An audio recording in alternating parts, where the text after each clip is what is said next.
J'ai été associé au cours de ces dernières années à un certain nombre de réformes juridiques importantes, qu'il s'agisse de la loi sur le service minimum dans les transports, de la révision de la Constitution, de la révision du préambule de la Constitution. Puis j'ai été par ailleurs un peu consulté de façon plus périphérique sur l'élaboration de lois un peu compliquées comme celle qui était relative à la dissimulation du visage dans l'espace public.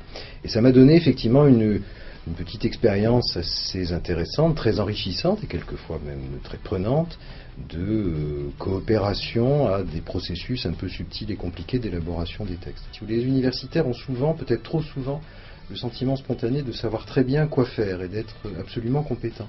Or, l'expérience montre que dans la réalité, quand nous sommes confrontés à du personnel politique de haut niveau, qui est doté d'une riche expérience, nous ne sommes pas si bien équipés que ça pour répondre directement aux questions qu'ils se posent.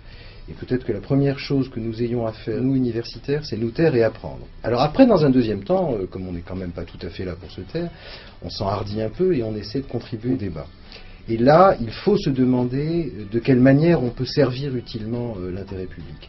Et cette manière, ça consiste finalement le plus souvent à faire son métier d'universitaire, c'est-à-dire à prendre un peu de recul, un petit peu de distance, à voir les choses d'un tout petit peu plus loin, et surtout à essayer de dégager des enjeux un petit peu moins visibles que ceux auxquels le personnel politique pense immédiatement.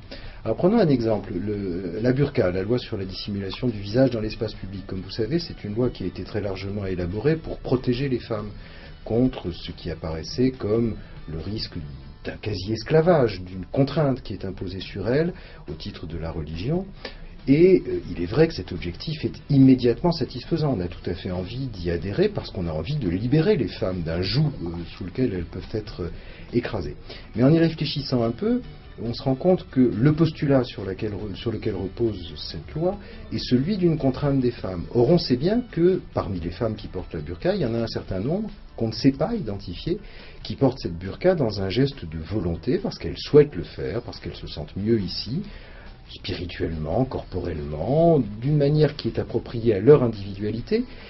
Et la difficulté vient de ce qu'on les prive de leur liberté par cela même qu'on essaie de défendre leur liberté. Donc on arrive à un point de contradiction qui est assez difficile à assumer.